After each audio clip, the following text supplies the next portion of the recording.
excited ngayong umagang ito? Sino masaya? Pumalakpak po ng bonggang-bonggang ito. Okay, welcome po sa ating morning service ngayon. Salamat kay Lord, tayo po ay dinala niya sa lugar na ito para makasamba at mapakain ang ating mga kaluluwa ng salita ng Diyos. At kung kayo po ay first time lang nakapanood sa live stream na ito at nais po ninyo mag-grow sa salita ng Diyos at maging matatag ang inyong pananampalataya, mga kapatid, ini-encourage ko po kayo na mag-subscribe sa aking official YouTube channel. You can search my name, Cleo Rojas, sa YouTube. Then, mag-subscribe po kayo, manood po kayo ng mga videos.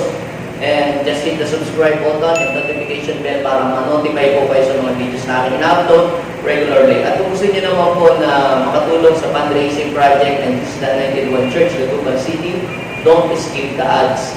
So, God bless po sa inyo lahat, mga kapatid. Handa na po ba kayo? So, kung kayo po ay handa na, handa ninyo yung mga ballpen, mga papel, notebook, para maisulat po ninyo ang mensahe ng Diyos para sa bawat isa po sa atin. And if you are ready right now sa iyong tahanan, you can comment down below at sabihin mo sa comment section box, I am ready to receive the word of the Lord. Sabihin po natin dito, yung mga nandirito ngayon, sabihin natin, I am ready to receive the word of the Lord.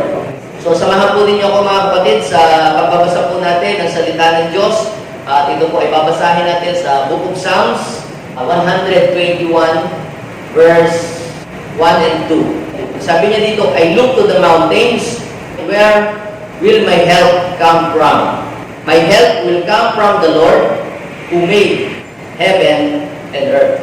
Pagpalain ng Panginoon ng pagbasa ng kanyang buhay at mga banal na salita. Sabi po ni David, sa gawin ng bundok, tumitingin ako saan manggagaling ang aming saklolo. Ang hangad kong tulong sa Diyos magmumula, sa Diyos na gumawa ng langit at lupa.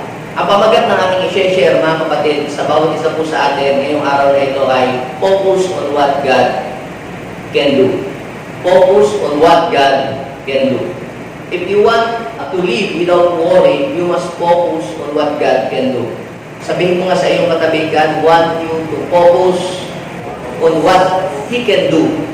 Not to your problems, not to your fears, hindi doon sa iyong mga pagkukulang, hindi doon sa iyong mga pangangailangan ka mag-focus. God want you to focus on what He can do in your life. Kung gusto mo na mabuhay ng walang takot sa panahong ito, kung gusto mo na mabuhay ng walang pag-aalala, kung gusto mo na mabuhay na hindi ka nangangamba, you must focus on what God can do. Kung gusto mo na ang iyong buhay ay maging mapayapa, at kung gusto mo na ang iyong buhay ay mapuno ng pag-asa, you must focus on what God can do. Hindi sa mga negatibong nangyayari sa ating paligid ngayon, hindi po doon sa inyong pong kakulangan, hindi doon sa inyong kawalan, hindi po doon sa inyong kahinaan, hindi po doon sa inyong mga pagkakamali sa buhay. Ang tingnan natin, mga kapatid, ay yung kayang gawin ng Diyos sa ating pong mga buhay. If you fail to focus on what God can do, ang iyong buhay ay, instead na ikaw ay umangat, ang iyong buhay ay magiging palubog. Ikaw ay matatangay ng agos ng mundong ito. Ikaw ay matatangay ng mga negatibong bagay na nangyayari dito sa paligid. Kaya, if you want to live successfully and victoriously sa buhay bilang isang Kristiyano, lalo sa panahon ito, you must focus on what God can do. Huwag kang tumingin doon sa iyong mga mahihirap na pinagdadaanan ngayon. O huwag kang tumingin doon sa iyong pagkikitan. O huwag kang tumingin doon sa iyong kawalan. Ang tingnan mo yung kayang gawin ng Diyos ngayon sa iyong buhay. Sa Bible, mga kapatid, makikita po natin na mayroong pong mga halimbawa na ipinakita sa atin ng Biblia na sila po ay tumingin doon sa kanilang mga pangkasalukuyang sitwasyon. At kapag po tayo, mga kapatid, ay tumingin doon sa ating mga negatibong sitwasyon, sa mga negatibong nangyayari sa buhay natin, itong mga nangyari sa kanila ay pwede rin pong mangyari sa atin. Let me give you some examples sa Bible. Katulad po halimbawa ng mga Israelita. Nung ang mga Israelita po ay payagan ng Pharaoh na umalis sa Egypt papunta sa Promised Land, mayroon pong daan na malapit pero hindi sila doon pinadaan ng Panginoon. Sabi ng Exodus chapter 13 verse 17 to 18. Sila ay pinaikot ng Panginoon sa wilderness Dahil ayaw ni Lord na mapasabak sila sa matinding battle. So magandang purpose ni God. Kung bakit hindi sila ginawa ng Lord na makarating agad ng bigla. Pinaikot sila sa wilderness kasi ayaw ng Lord na mapasabak sila na sa matinding digmaan. But the people of Israel failed to see what God want them to see. So, nung makita po nila na papalapit na po yung mga Egyptians, ang sabi po ng Exodus chapter 14, verse 10 hanggang 12, bigla po silang nangatakot, bigla po silang nag-alala at nangamba. At ano po ang nangyari? Sinisi nila si Moses. At sabi po nila, Moses, wala namang mapaglibingan sa amin sa Ehipto at dito mo ba kami dinala sa ilang para mamatay? Sinabi na naman namin sa iyo na huwag mo na kami pakialaman eh. Sinabi namin sa iyo, ganito ang mangyayari. Yan, tingnan mo ha, ganito nga ang nangyari. Dito makikita natin mga kapatid na kapag ang isang tao ay nakapokus doon sa kanyang negative situation, sa pagkasalubuyang sitwasyong nangyayari o sa hindi mga magagandang nangyayari sa buhay niya, doon lang siya nakapokus. Yung takot, pagkaalala, tsaka po yung pagrereklamo palagi sa Diyos dahil sa nangyayari sa kanila. Ikaw ay magiging kagaya ng mga Israelitang ito na lagi ka na lang magrereklamo, lagi ka na lang maninisi ng mga ibang tao. If you fail to look on what God can do sa iyong buhay, pwede ka rin maging katulad nila. You will catch their spirit. Kapag ikaw ay nasa gitna ng problema, ikaw ay nagrereklamo o kaya ikaw ay sisisihin mo ang mga ibang tao, yan po mga kapatid ang epekto kapag tayo ay masyadong nag-focus doon sa negative na sitwasyon na nangyayari sa buhay natin. Imagine niyo, hindi nila nakita yung ginawa ng Panginoon sa mga Egyptian na namatay yung mga panganay, nagkaroon ng salot, pero sila hindi sinalot. Hindi nila nakita yon. Tapos, nagdilim sa buong Egypt. Tapos sa bansang Israel, ang liwa-liwanag, hindi din nila nakita yon. Tapos namatay yung mga tanim ng mga Egyptians, pero sila, masagana yung mga tanim nila, hindi na nila nakita yon. Nung magkaroon po sila ng problema, sinisi po nila si Moses at sinisi po nila ang Diyos. Why? Because they failed to see what God want them to see. So ano po ang kailangan natin gawin mga kapatid? We must focus on what God can do in our situation. Hindi doon sa pangit na sitwasyon, kundi kung ano yung kayang gawin ng Diyos doon sa sitwasyon na yon. Anong sabi po ni Moses? Huwag kayo mag-alala, huwag kayong matakot. Sabi ng Panginoon sa pamamagitan ni Moses, tingnan na lang ninyo yung gagawin ng Diyos. At yung Egyptian na yan, na nagpapahirap sa inyo, hindi na ninyo yung makikita ulit. Kaya mga kapatid, sa nangyayaring ito sa ating sitwasyon, sa ating paligid, sa ating mundo, we have choices. Meron tayo kung pwedeng pagpilian, tumingin sa Diyos o tumingin sa iyong problema. Ang mahirap nito, mga kapatid, the more na tumitingin ka sa iyong problema, yung iyong problema ay namamagnify siya. Pansinin ninyo noong pong month ng March and April, ang laging ibinabalita sa TV kung ilan ang namatay. Araw-araw, nagkukwento sila ng bilang ng namamatay. Ano po ang nararamdaman ninyo sa tuwing may binabalita, ganito na ang namatay, 200 na, kinabukasan biglang bumilis, naging 300 na, tapos naging 500 na. Anong nararamdaman nyo? Every time magbubukas kayo ng inyong Facebook o manunood kayo sa TV, yung laging binabalita, yung mga namatay. Tapos ang nakaka-recover, kaunti lang ang nakaka-recover.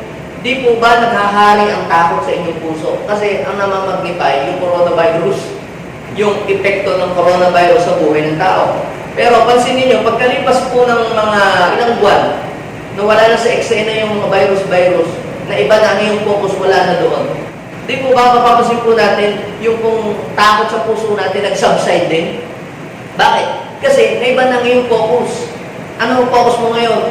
Ano yung mapagkakakitaan mo? Saan ka kukuha ngayon ng source? Paano ka mabubuhay? Wala na doon sa virus ang iyong focus. Nasaan na? Nandun na ngayon sa ikakabuhay mo. Now, kaya tayo po ay kung pwedeng mamili kung saan natin ilalagay ang ating paningin. At kung gusto mo na ikaw ay mag-succeed at ikaw ay managana sa panahon ito, you must focus on what God can do in your life para hindi mo ma-miss yung mga dakilang bagay na gagawin ng Diyos sa iyong buhay. Another example, mga kapatid, ay yung 10 spies.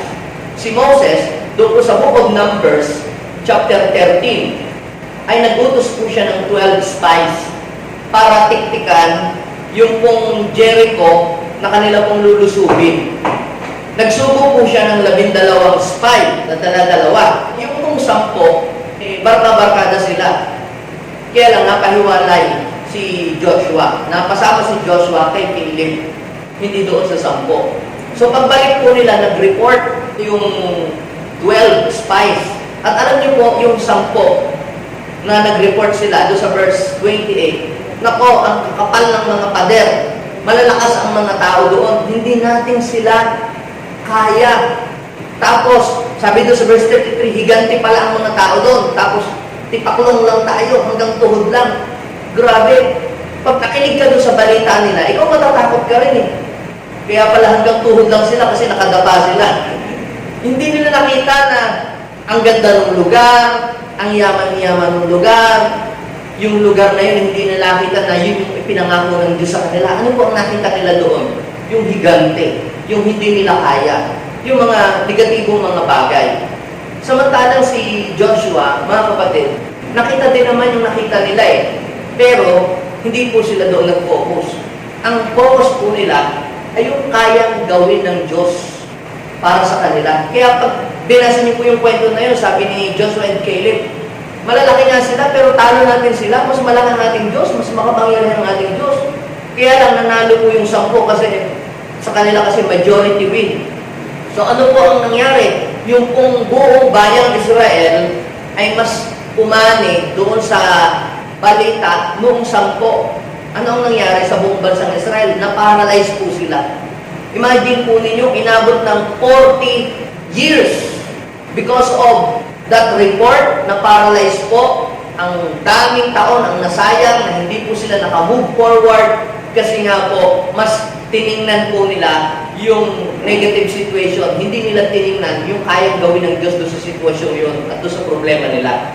Another example ay si King Saul. Ano ba ang kwento doon? Nung panahon po ni King Saul, mga kapatid, mayroon pong hari na naghahamon.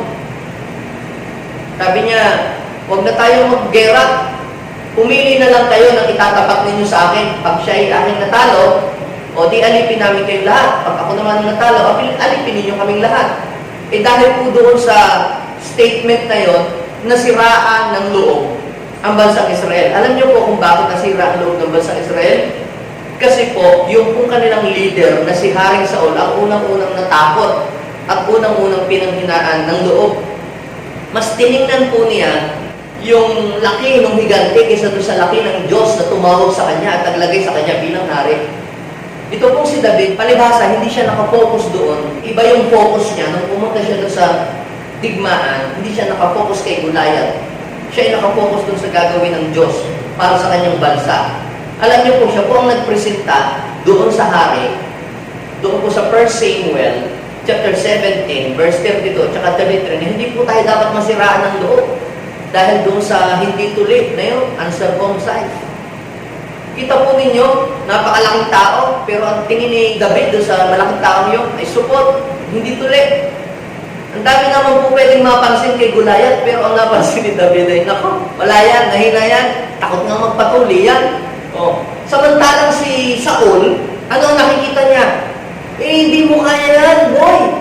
Kita mo nga, champion yan, dami niya ng pinatay. Eh, ikaw, paslit ka, hindi mo kaya.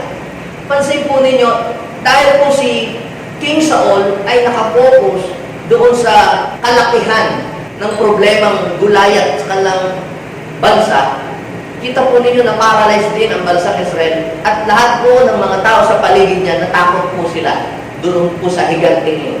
Na yung pala naman ay kayang-kayang patumbahin lang ng isang bata. Pero bakit? Inaabot ng 40 days na na-paralyze ang kanilang economy, walang nakapagtinda, walang operation ang kanilang bansa within 40 days. Bakit? Dahil po natakot. At bakit natakot? Kasi po yung hari po nilang leader ay natakot. Mas tiningnan po nila yung problema kaysa doon sa kayang gawin ng Diyos doon sa kanilang problema na yon. And another example, yung pong captain officer ng hari na si King Joram. May famine po sa Israel during that time. Ito po'y panahon po ni Prophet Elisha. Mapabasa po ninyo yan sa 2 Kings chapter 6. at saka chapter 7. Sa chapter 6:33, pumunta po yung si King Joram, kasama po yung kanyang mga tauhan. At sabi niya, itong salot na ito, itong pangin na ito, patala ito ni Yahweh, inip na kami. Kailan pa ba niya tayo tutulungan? Ang dami ng naghihirap sa ating bansa at ang dami ng taong walang makain. Ang sabi ni Elisha, bukas, sa ganito ding oras, may pagkain na. Magkakaroon na ng pagkain. Masagana na tayo. Alam niyo po ang ginawa po ng kapitan? Kinontra niya yung mismong word ni Lord. Bakit po niya kinontra? Kasi nga napaka-imposible na ngayon wala tayong pagkain, tapos bukas masagana tayo. Imposible. Saan siya nakatingin? Nakatingin siya doon sa problema, hindi doon sa kayang gawin ng Diyos o sa kanilang sitwasyon. If you believe that nothing is too hard for God, mas lamang sa paningin natin at sa ating mga mata yung kaya ng gawin ng Diyos sa buhay natin kaysa doon sa mga problemang nararanasan natin. Ano sabi po nung captain? Hindi mangyayari ang sinasabi mo kahit buksan pa ni Yahweh ang langit. Kita po ninyo, ganun ang sinabi niya.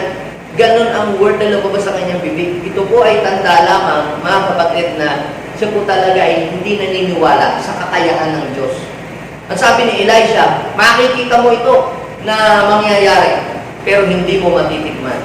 Kaya pag ikaw ay nakafocus doon sa mga negative things, doon sa mga bagay na iniisip mong hindi mo kaya, mamimiss mo yung gagawin ng Diyos. Kaya tayo lahat na nandito mga kapatid, at maging ikaw na nanonood ngayon, meron kang choice. Saan ka ba titingin? Doon sa problema mo na kinakaharap ngayon, o doon sa kayang gawin ng Diyos doon sa iyong problema na hinaharap ngayon? Meron po tayong kalayaang mamili. Pero kung gusto mo na magtagumpay ka at mapagtagumpayan mo yung pinagdadaanan mo ngayon, piliin mo na tingnan yung kayang gawin ng Diyos doon sa sitwasyon mo. Maaaring ikaw ngayon walang trabaho. Maaaring ikaw ngayon ay may sakit. Instead na mag-focus ka doon sa iyong sakit at mag-focus ka doon sa iyong kawalan, mag-focus ka doon sa kayang gawin ng Diyos sa buhay mo. Na inalaw ng Diyos yung mga bagay na yun na ito'y maganap para maipakita niya sa atin kung ano yung kanyang kayang gawin sa buhay natin. Sa Bible din, mga kapatid, makikita po natin na mayroon palang paraan how to focus on what God can do in our lives. Sa totoo lang, mga kapatid, napakahirap mag-focus doon sa mga bagay na gagawin ng Lord kung mas matimbang ang ating pagtingin doon sa mga negative situation na nangyayari sa ating paligid. Pero itong tatlong ito na i-share ko po sa inyo, how to focus on what God can do in our lives, can help us para tayo po ay makamove on at para po yung takot ay ating makabuhagian. The more na ikaw ay nakapokus sa mga problema, sa kawalan, sa mga utang mo, o sa sakit mo, o doon sa mga pinagdadaanan mo ngayon, ang takot ang naghahari sa iyong buhay. At yung takot na yon ang siyang kukontrol sa iyo.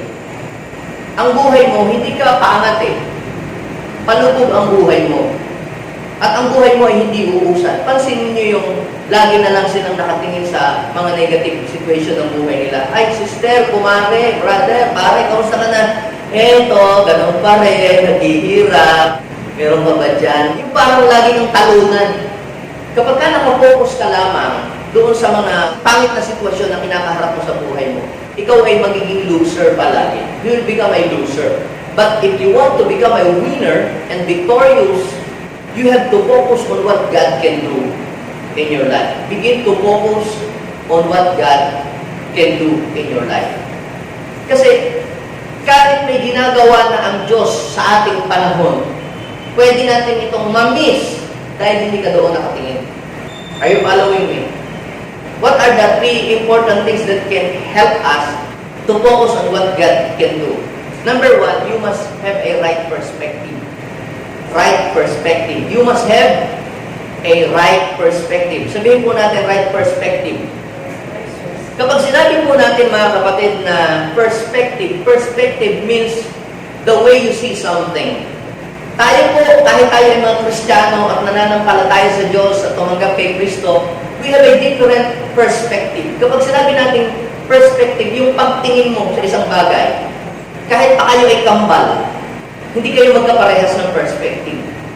Noong kung ako ay nag-aaral pa ng drafting engineering, ang aming pong major subject ay about drawing and planning. So yung instructor namin, kapag katapos po namin gawin po yung plano po ng mga bahay, ay gagawin po namin ito ng perspective, different perspective, gamit ang paningin ng tao, ng ibon, at ng uod.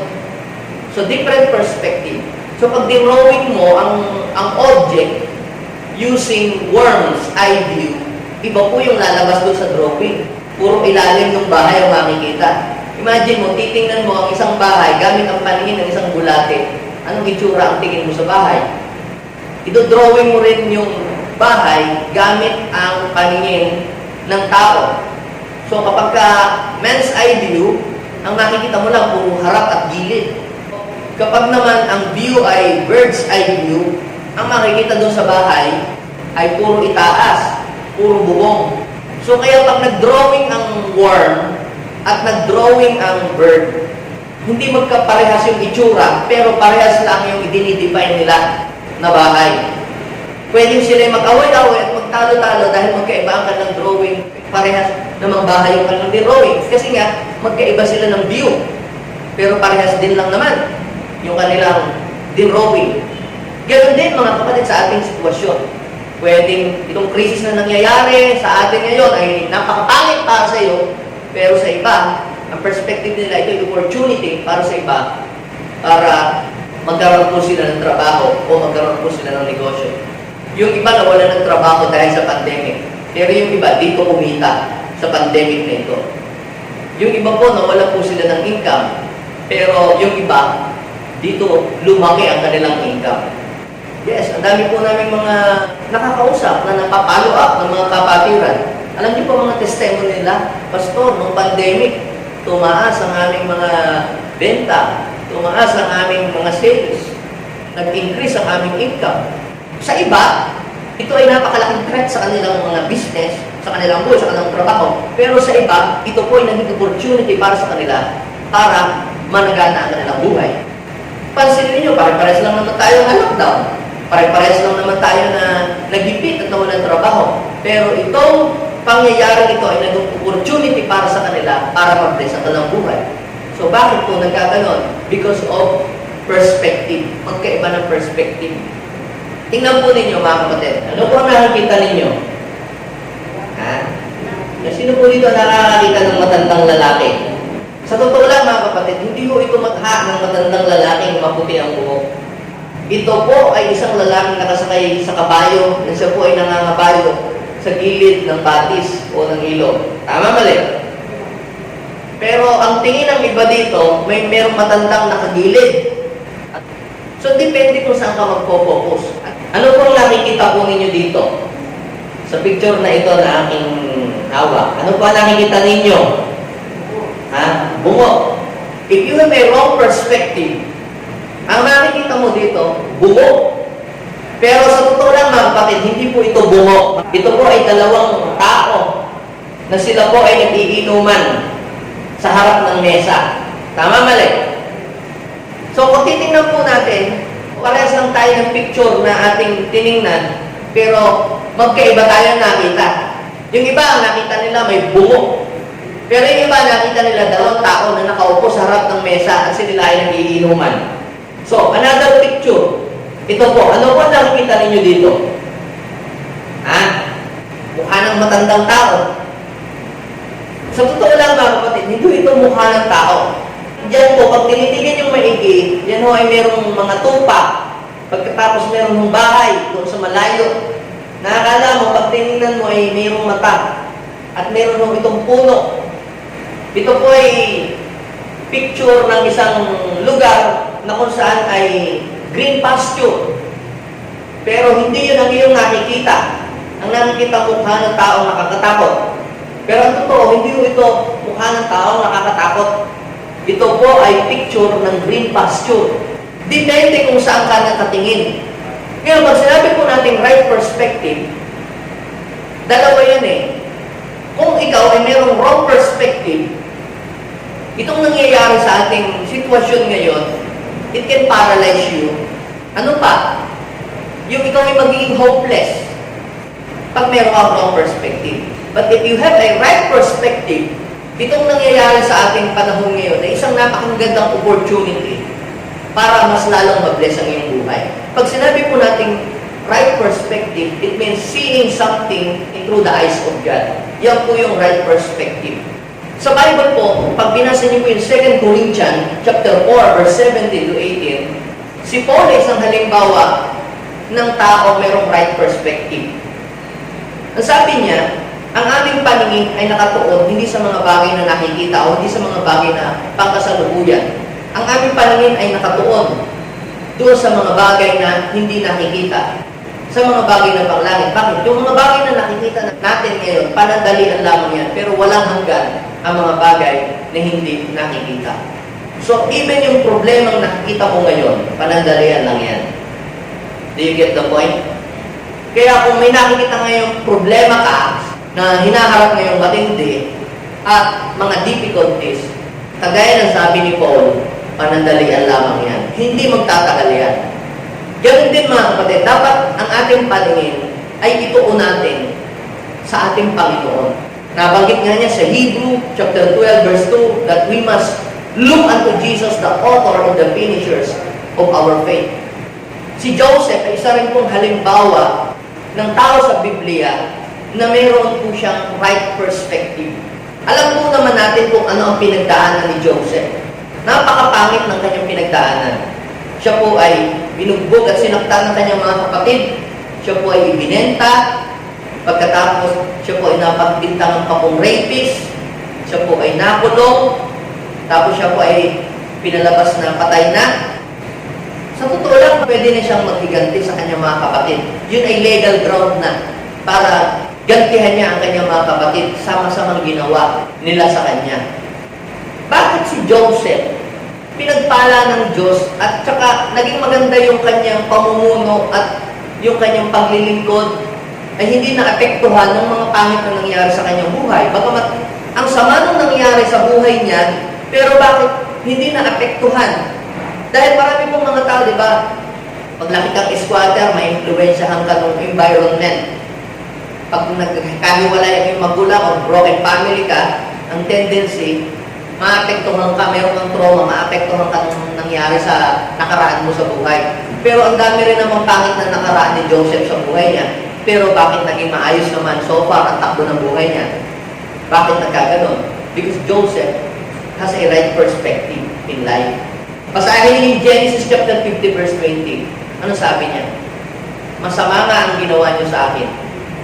Pangit niya ang ginawa niyo sa akin, pero inalaw ko ni Lord. Kita niyo, tiningnan niya na yung pangit na nangyari ngayon ay si Lord ang may gawa. Sabi niya, dahil doon, naligtas ang marami. Hindi sana na-save. Wala sana ako rito. Kung hindi nangyari yung mga pangit na nangyari yan, kung hindi sana ako nakulong, kung hindi sana niyo ako binenta, kung hindi sana niyo ako inihulog sa balon, baka ngayon hindi ako gobernador. Baka ngayon hindi ako leader dito sa Egypt. Baka ngayon maraming namatay. Pero ginamit ng Panginoon na kasangkapan, yung ako'y inihulog ninyo sa balon na yan. Kasama lahat yun sa plano ng Diyos. Kaya ako nakarating dito. Kaya sabi ni Joseph sa kanyang mga kapatid, kaya hindi kayo, kundi si Lord ang nagdala sa akin dito. So tinignan niya na yung sitwasyon na pangit na naganap sa buhay niya ay ito'y kaparaanan ng Diyos. At dahil doon, naligtas ang maraming tao. So, what do you call that? Right perspective. Sabihin natin, right perspective. Kaya kahit ikaw ay nasa magandang kumpanya o nasa magsaganang bansa o nasa blessed na lugar, but if you have a wrong perspective, pangit pa rin lahat eh. Meron at meron ka pa rin maipipintas eh. Halimbawa, pumunta ka sa church, kahit maganda ang service, kahit maganda ang preaching, maganda ang mga messages, meron, pangit pa rin ang dating sa iyo if you have a wrong perspective. Pero kapag ka isang tao pumasok sa church na may right perspective, nakarinig ng preaching, kahit medyo sablay-sablay ang grammar o kahit medyo utal-utal yung nagtuturo, hindi mo napapansin yun eh. Ang nakikita mo, merong mensaheng ipinabatid sa iyo ang Panginoon sa pamamagitan ng kung sino man yung nagpipreach. Ang tawag doon, right perspective. Bakit maraming pumupunta sa church, bless na bless, tapos bukod tanging ikaw yung ang pangit ng iyong comment. Ikaw yung nag-criticize doon sa tagapangaral because you have a wrong perspective. Kaya ang isang tao may wrong perspective, walang makikitang maganda yan sa buhay. Lahat pangit. Kita ninyo, pagka walang ginagawa, tamad-tamad mo naman. Wala kang ginagawa maghapon. Tapos pagka nagsipag naman, umpisa lang yan. Babalik ka ulit sa dati. Yung mga tao may wrong perspective. Pag hindi nagbibigay, sasabihin sa iyo, kuripot. Pag nagbigay ka naman, nagpapasikat lang yan. Yung mga tao may wrong perspective, naka-encounter na ba kayo ng tao ganyan? Get away from them. Bakit hahawakan kayo niyan? Kapag kayo po ay nakipag-associate sa mga tao may wrong perspective, magiging wrong na rin yung perspective mo, yung pananaw mo sa buhay. Now, sa kabilang banda, kapag ka sumama ka sa mga tao may right perspective, they can influence you. So, anong gusto mong klase ng influensya ang maiaso sa iyo? Kung gusto mo na magkaroon ng right perspective sa buhay, kahit sa panahong hindi maganda ang iyong kinakaharap o hindi magandang nangyari, ay meron ka pa rin right perspective. Associate yourself to the person who has a right perspective. Yung may tamang pananaw pa rin sa buhay. Hindi mo kinakailangan dapat mayaman lahat ng aking kasama. Diba? Hindi eh. Kung mayaman pero puro naman mali ang perspektibo nila sa buhay, wala kang nangyayari sa buhay mo. So, hindi ka rin magiging successful sa buhay. So, we must have a right perspective. If you want to focus on what God can do. Kasi, pag meron kang wrong perspective, hindi mo talaga mapapansin yung ginagawa ng Diyos. Kita ninyo, sa kabila ng pangit na nangyari sa buhay ni Joseph, nakita niya yung kamay ng Diyos doon sa sitwasyon niya. Mahirap pong makita yung paggalaw ng Diyos if you have a wrong perspective in life. Bibigyan ko pa kayo ng isa pang halimbawa sa Biblia. Nabasa niyo po ang story ni Job. Wala kayong mga trabaho, basahin niyo yung book of Job. Si Job, isang mayamang tao noong kanyang panahon. Dami niyang tinulungan, wala naman siyang inaargabyan ng tao. Pansin niyo, ang kwento sa Bible, gumigising pa siya ng maaga para yung kanyang mga anak, baka may nagawang kasalanan, ihihingi niya ng tawad kay Lord at siya ay magkahandog. Alam niyo po, sa loob lamang ng 24 oras, nawala lahat ng kanyang kayamanang ipinundar sa napakahabang panahon. Yung lahat ng yaman niya, na dati siya'y kilala, sa sobrang yaman at sa kanyang pagtulong at kabutihan, lahat yun na-wipe out. Sunod-sunod na kamalasan ang nangyari sa kanyang buhay. Imagine kung ikaw nawalan ng anak, nawalan ng mga ari-arian, mga source of income, baka sisihin mo na rin ang Diyos ang nangyari sa iyo. Lord, ang fair ka naman, ba't ako naman ay tumutulong, naging ikaw naman, ako naman ay gumagawa ng mabuti, bakit ito pa ang ginanti mo sa akin? Kung hindi ko deserve na magkaroon ako ng ganitong sakit-sakit, nagkasakit pa siya, sakit sa balat. At ito ang matindi. Alam niyo sabi ng kanyang asawa sa kanya, doon sa Job chapter 2, verse 9 to 10, hanggang kailan ka pa ba, Job, magpapakamartir? Sumpain mo na ang Diyos mo nang mamatay ka na. Pero ano sabi ni Job sa kanyang misis? Bakit ba hindi pa ikaw ang kinuha ni Lord? Ano sabi niya? Hindi mo gano'n. Joke lang yun. Ang sabi ni Job, ito, bakit? Puro kasaganaan lang ba? Kasaganaan, kayamanan lang ba? Mga material na bagay ang gusto mo sa Diyos? Hindi mo gusto mga ganitong mga pangyayari na kaharapin at danasin? Ang sabi ng Bible, kahit sa salita, hindi nagkasali si Job. Bakit si Job ay nakapagsalita ng ganong bagay sa kabila ng nangyari sa kanyang pangit na nangyari na hindi magaganda? Because Job has a right perspective. But his wife has a wrong perspective. Pero may napalaba si Job sa buhay niya doon sa pagkakaroon niya ng right perspective. Kung meron siyang wrong perspective, baka nagbigti na yun o nagpakamatay na yun. Pangit naman na nangyari sa buhay ko. Sinisin niya na ang Diyos. But because Job has a right perspective, you know what happened to him? Sa chapter 42 verse 10, binalik ng Diyos at dinoble pa ng Diyos yung lahat ng nawala sa kanya. Binalik ng Panginoon ang kanyang kabuhayan. Binless ng Diyos ng bonggang-bongga. Kaya ganito mga kapatid, mawalan ka man ngayon o dumaan ka man ngayon sa kahirapan dahil sa nangyayaring crisis, pero makakabawi ka eh. Makakaangat ka pa rin if you have a right perspective.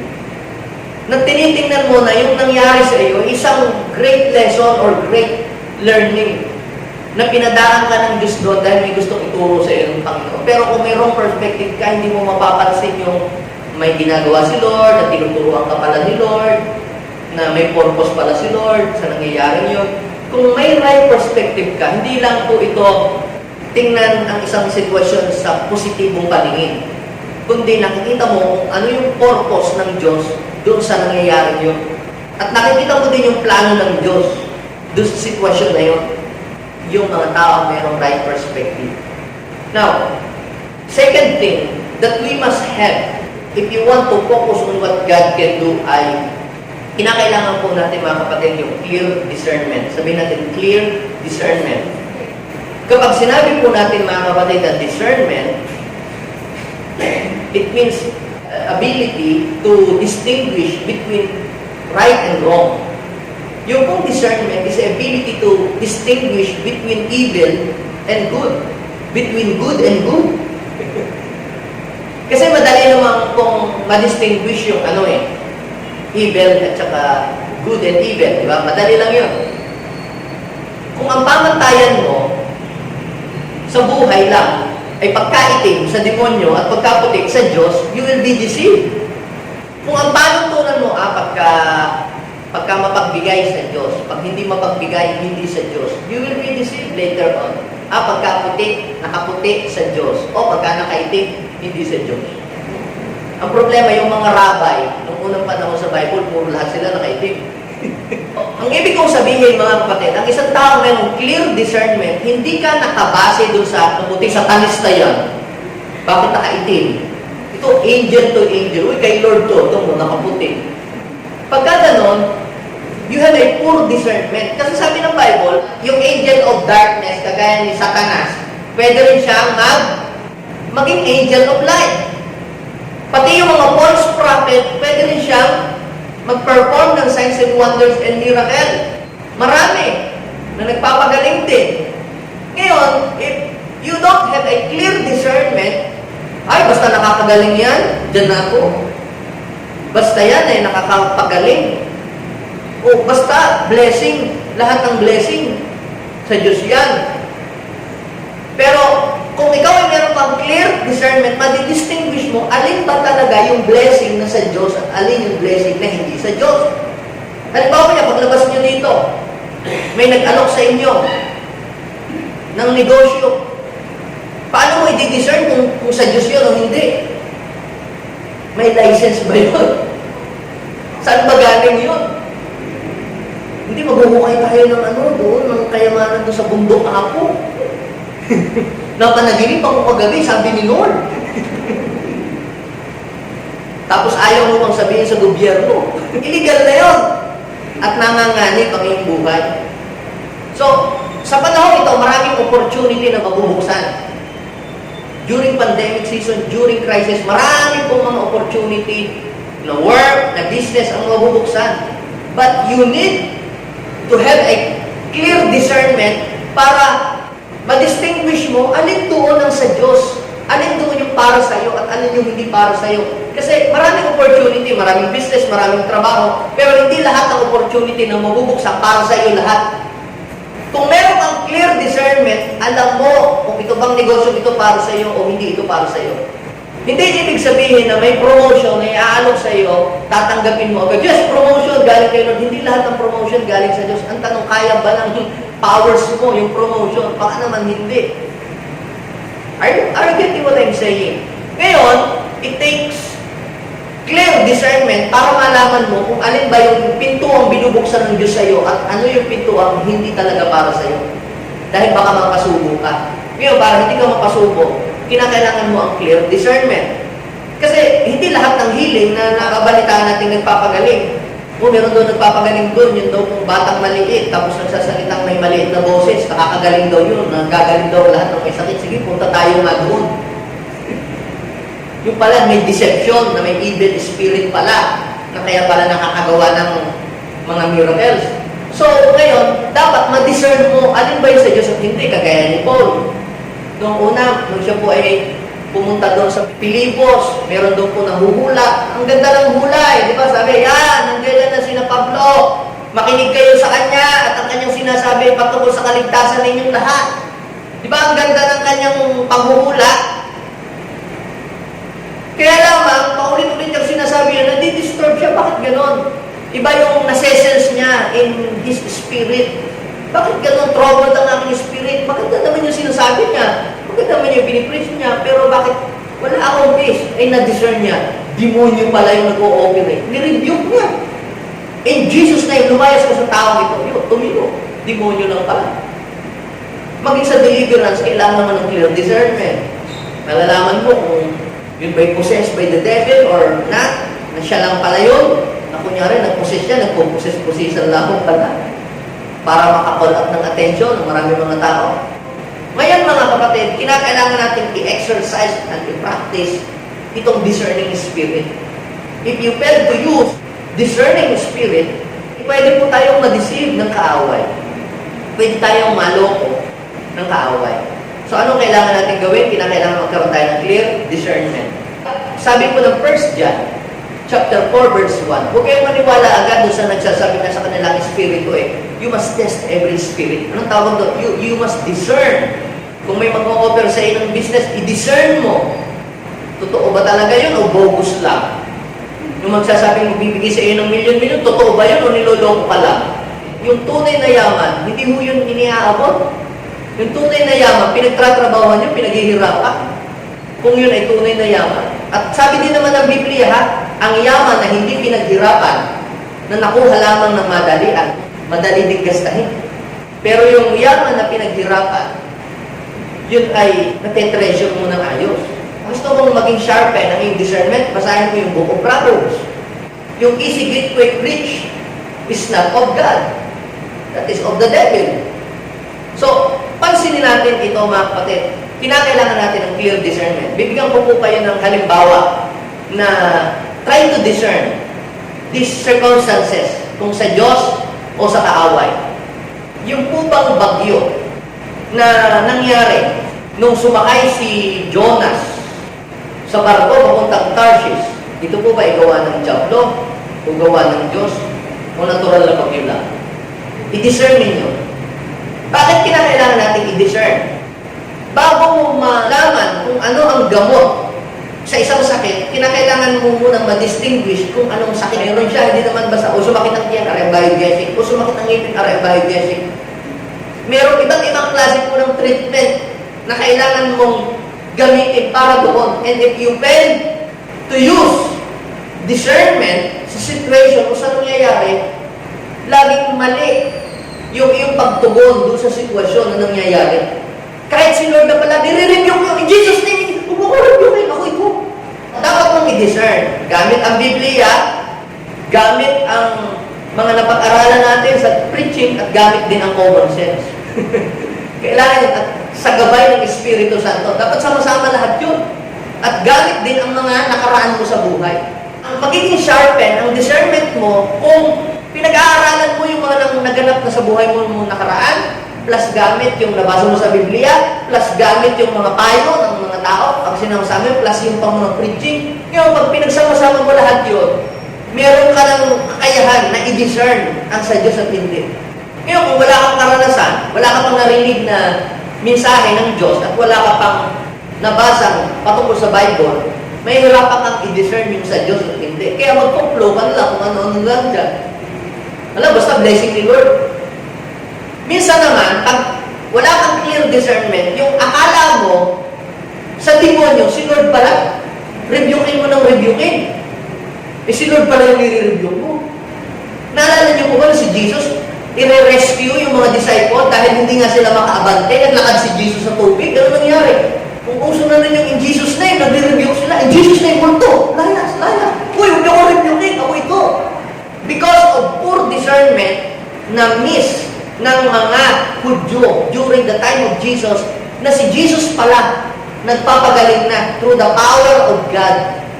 Na-miss po nila yun because of poor discernment. Hindi nila na-discern na yung palang nagngangaral na yun na pala yung Messiah. Akala nila kung sino ng Messiah. na nangangaral sa kanila. Pero hindi nila na-distinguish. Ito pala yung sinasabi ng Scripture na darating na tagapagligtas. Because of poor discernment, na-miss po nila yung blessing. Kaya, sige, i-discern ninyo. Yung bagyo na tumama doon sinasakyang barko ni Jonah, ano ba yun? Sa Diyos o sa demonyo? Ha? Sa Diyos. So, ibig sabihin ng Diyos, pwede rin magpadala ng bagyo. Pag iniisip mo na ang demonyo lang ang nagpapadala ng bagyo, you will be deceived later on. Nung si Jesus at ang kanyang mga alagad nakasakay sa bangka, papunta sa Gadarene, may deliverance. Tunog si Jesus, may dumating ding bagyo din, kaparehas.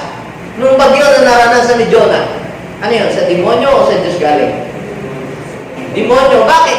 Nirebuke ni Jesus eh. Tapos pagkatapos, biglang tumahimik. Okay, tatanungin ko naman kayo. Naalala niyo po ba nung si Paul sumakay sa bangka, galing Creta, sumakay sa barko, papuntang Rome? May bagyo din. Ano yun? Padala ni Satanas o padala ng Diyos? Ha? Acts chapter 27, yung bagyo. Hindi ho yung padala ng demonyo. Hindi rin yung padala ni Lord. Natural na ho yun na talagang may bagyo sa panahon nila noon. Hindi daw po safe maglakbay dahil yun ay panahon ng tagbagyo. Kaya kahit anong rebuke mo, hindi talaga aalis yung bagyo kasi sadyang may bagyo eh. Are you following me? So, you have to discern. Kailangan mong i-discern. O bumaha sa bahay namin, in Jesus' name, uy, baha! Alis ka, alis! Ikaw, pa-demonyo ka, hindi mo i-discern yun. High tide, eh, ano magagawa mo? Kahit rebuking mo ng rebuking, hindi aalis yun. Hintayin mo na lang mag-low tide, automatic mawawala yun. Amen? So, you have to discern. Alin ba yung sa demonyo? Alin ba yung sa Diyos? Alin ba yung talagang natural? Hindi mo kailangan rebuking yun. Kung natural, hindi mo kailangan reviewin. Ang kailangan mong gawin, mag-elevate ka na lang ng bahay para hindi mo Diba? So, ang tawag po doon yung clear discernment. Yan. Sa panahon ito, marami po na mga lalapit sa inyo, mag-offer ng mga income. Pero kailangan natin i-discern. Kinakailangan natin paganahin ang ating discernment para hindi tayo madaya at hindi tayo maloko. Dahil, alam niyo, pag nag-pray ka, Lord, bigyan mo po kami ng source of income. Sa totoo lang, hindi lalo naman ang Diyos ang nakarinig ng panalangin mo. Nakarinig din si Satanas. Uy, nahingi siya kay Lord, ha? Sige. Nagpadala din siya. Ngayon, if you fail to discern kung ano yung kay God at ano yung hindi kay God, you will fall doon sa trap ng kaaway. Kaya marami po ay nadideceive.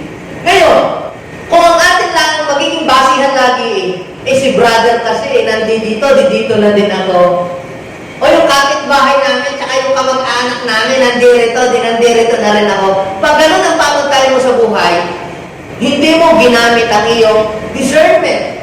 Ilan sa atin ang na-involve sa business dahil kaya tayo na-involve doon, hindi natin pinag-isipan, na-involve lang tayo dahil nandun yung kamag-anak natin. We fail to use our discernment. So, ikaw ang bahala. Gagamitin mo ba yung discernment mo? O isa-set aside mo yung discernment kasi sabi ng nanay ko, o tatay ko, o ng pastor ko, o sister ko, o brother ko. So, tayong lahat ay binibigyan ng Diyos ng spiritual discernment para gamitin natin ito para maging safe ang ating buhay. And by using our discernment can help us to focus on what God can do. Huwag naman yung lahat na lang sa demonyo. Pag nakakita ka na ng itim, sa demonyo. Pag nakakita ka na bagay, lahat sa demonyo. Binigyan mo na lahat sa demonyo. Huwag naman ganon. Dapat mong maintindihan na ang demonyo walang sariling pag-aari. Ang Diyos lang ang may-ari ng lahat ng bagay. Kaya lang, dapat mong ma-discern alin ang padala ng kaaway at alin ang padala ng Diyos. At ang Holy Spirit ang siyang tutulong sa atin para tayo ay bigyan ng clear discernment. Alam natin kung ito deception o kain lang ng kaaway o gusto nang tayong iligaw. So, kailangan natin mga kapatid na humingi sa Diyos ng spirit of discernment. Now, last thing that I will share to you that can help us to focus on what God can do is you must have unwavering faith. Sabihin natin unwavering faith. Kapag sinabi po natin unwavering faith, mga kapatid, ito yung pananampalatayang hindi pa bago-bago ang isip mo. O hindi ka pa bago-bago ng gusto. Halimbawa, Lord, bigyan mo po ako ng bike. Ay, huwag na lang po pala Panginoong bike, motorbike. Tapos maya-maya nakakita ka ng kotse. Lord, huwag na lang po pala Panginoon na motor po, kotse na lang po, kotse. Ngayon may dumaang van na maganda na gustuhan mo. Oh Lord, huwag na lang po pala kotse, van na lang po. Yun. Yung magpapabago-bago ka, tapos may dumang iloprano sa inyong taas ng bahay. Lord, aeroplano na lang pala. Lalo kang hindi bibigyan ng Panginoon. Kasi pabago-bago ka eh. Hintayin mo na lang munang dumating, then pag dumating, tsaka ka uli humiling. Pero yung pabago-bago ka, sabi ng Biblia, James chapter 1, verse 6 to 8. Ano sabi? Huwag aasang tatanggap ng anuman buhat sa Diyos ang taong pabago-bago ng isip at hindi alam kung ano ang ibig. Ang humihingi dapat manalig at huwag mag-alinlangan. Sapagkat ang nag-aalinlangan ay parang alon sa dagat na tinatangay kung saan. Pansinin niyo to, Ngunit, ang humihingi daw po dapat manalig at huwag mag-alinlangan. At huwag aasa na tatanggap buhat sa Diyos ang taong pabago-bago ng isip at hindi alam ang ibig. So kung hihingi ka sa Diyos, dapat sigurado ka doon sa hinihingi mo. Kung hihingi ka ng iPhone, dapat alam mo kung anong model, iPhone 7, 8, 9, 10, 11, 12. Hindi yung paiba-iba. 12 ngayon, bukas 11, bukas 20. Dapat maging malinaw sa atin yung ating hinihingi. At sabi ng Biblia, kapag pabago-bago ka ng isip, wala kang matatanggap buhat sa Diyos. Kaya pansinin ninyo, marami po mga tao, magpe-pray kay God ng kagalingan, pero nung hindi dumating ang kagalingan sa oras na kanilang hinihintay, lilipat sa albularyo. Yun po yung sabi ng Bible na pabago-bago ka ng isip. Kung sa Panginoon ka maniniwala, sa Panginoon ka maniniwala. Kung kay Baal, kay Baal. Diba? Kung kay Yahweh, kay Yahweh. So kung bakit ang mga tao, hindi sila nakakapokus doon sa ginagawa ng Diyos? Kasi nga, wavering faith ang meron sila. Kaya kung ikaw ay may wavering faith, yung bang madali kang matangay ng kung anong nangyayari sa iyong paligid, kinakailangan mag-stick ka doon sa pinaniniwalaan mo. Kung yung pinaniniwalaan mo, pinag-pray mo kay God, ay di mag-focus ka doon. Hindi yung paiba-iba. Dahil lalo kung walang matatanggap, kinakailangan natin mga kapatid ng unwavering faith. Sabihin natin unwavering faith. Yung pananalig na hindi ka nag-iiba-iba ng paniniwala. Dati nun, naniniwala ka sa miracle. Tapos ngayon, hindi ka na naniniwala sa miracle. Ano ba talagang iyong paniniwala? Bakit ang gulo? So, ang tao po na mayroon pong unwavering faith, hindi po siya magulo. Hindi siya pabago-bago. May direksyon ang kanyang buhay at maging ang kanyang paniniwala.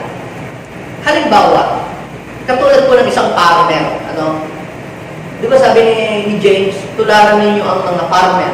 Ang mga farmer, sila po ay may pananampalataya kaya sila nagtatanim. Umulan man, bumagyo. Naniniwala sila na yung kanilang itinanim na yun, kaya sila nagtanim. Sisibol yung kanilang itinanim. Kung ang mga farmer, wala silang faith, hindi na sila magtatanim. Pero pansinin ninyo, hindi pa nila naaani yung kabang-kaban ng mga bigas at mga palay, pero naghahasik sila. Bakit? Dahil naniniwala sila na kapag naghasik sila ng mga binhi, sila'y aani pagdating ng araw. Ano man ang mangyari, naniniwala silang aani sila. Hindi sila pabago-bago ng isip. So, we must have a farmer mindset. Nakakita na ba kayo ng farmer na ganito? Ganito. Farmer, nagtanim ng 1 kilong mais sa kanyang lupain. After 2 days, hindi pa sumisibol yung kanyang tinanim na mais. After 3 days, may balita na mayroong dadating na super typhoon. So, ang ginawa ng farmer, kinuha lahat niya yung kanyang tanim. Naku, babagyo pala. Kukunin mo na lang yung 1 kilong mais na aking tinanim sa lupa. Gagawin ko na lang binatog para pagka bumagyo, meron akong makain. Ganun ba yun? So, kung ganun ang gagawin mo, wala kang aanihin kasi hinukay mo na yung tanim. Ito ngayon, pagkatapos bumagyo, tsaka sumibol yung tanim ng iba. Sa iyo, walang sumibol kasi kinuha mo. After 3 months, nagtaas ang mais. Bakit? Kinulang ng supply kasi binunot mo lahat yung mga tanim. Nagmahal na yan ang mais. Hinayang na hinayang ka ngayon. Sana hindi ko na lang kinuha yung aking mga mais. Ano pong ibig sabihin? Nag-wave ka. Natakot ka. Bumili ka ng stocks. Bumaba yung stocks mo. Naku, withdrawing ko na. Ano pong ibig kong sabihin? Ganito po yan eh. Tayong lahat, kinakailangan po magkaroon tayo ng unwavering faith. Kung ikaw gusto mo magnegosyo, you must have unwavering faith. Hindi yung, ay naku, walang bumili sa akin dito, hindi na lang ako magtitinda. Nag-wave ka. Yung pala bukas maraming bumili. Kaya kung ikaw ay pabago-bago ng isip, wala kang mararating sa buhay, wala kang ma-achieve, you will become a loser. But, if you want to become a winner, you must have unwavering faith. Ang mga winners, mga kapatid, they have unwavering faith. Hindi sila pa iba-iba. Yung mga tao mayroon pong wavering faith, kukuha sila ng nursing. Ay, huwag na lang pala mag-nursing kasi naku, marami palang mga sakit sa ospital, lipat na lang ako, mag-IT. Tapos mamaya bigla naging in demand naman bigla ang nursing. Ay, sana naglipat uli ako. Yung ba mga tao lang natapos na kurso dahil pagkakatapos ng isang SEM, gustong lumipat sa another SEM. Yung mga tao wavering. Nasasabi lang nakabase lang sila sa udyok ng barkada o sinasabi ng social media o napabalita sa TV o sa radyo. Doon po nakabase ang kanilang move. Pag doon po nag-base ang inyong action o ang inyong move, mga kapatid, kayo po ay magiging parang alon na tinatangay kung saan. So para po magkaroon tayo ng unwavering faith, kinakailangan mag-stick lang talaga tayo sa salita ng Diyos. Doon lang tayo sumandal. Sapagkat ayon sa sinabi ng Hebrew chapter 6, ang salita ng Diyos, yan daw po ang magiging anchor natin para kahit umalon o magkaroon ng pagsubok, hindi tayo matatangay. We need to have unwavering faith. If you want to focus on what God can do, you must have a right perspective. If you want to focus on what God can do, you must have a clear discernment. If you want to focus on what God can do, you must have unwavering faith. Unwavering faith. Yung pong si Abraham, kaya po siya ay naging blessing to other nation because Abraham has unwavering faith. Iniwanan niya ang kanyang mga relatives at pumunta doon sa lugar na hindi pa niya nakikita. Hindi siya bumalik. Si Noah, bakit naligtas ang kanyang buong sambahayan? Because Noah has unwavering faith. Na kahit yung mga tao hindi naniniwala na babagyo at babaha, naniwala pa rin siya kahit matagal dumating yung baha, pero hindi pa rin siya nag-wave. And because of that, naligtas ang kanyang family. Because of unwavering faith. Umikot ang mga Israelita sa walls of Jericho.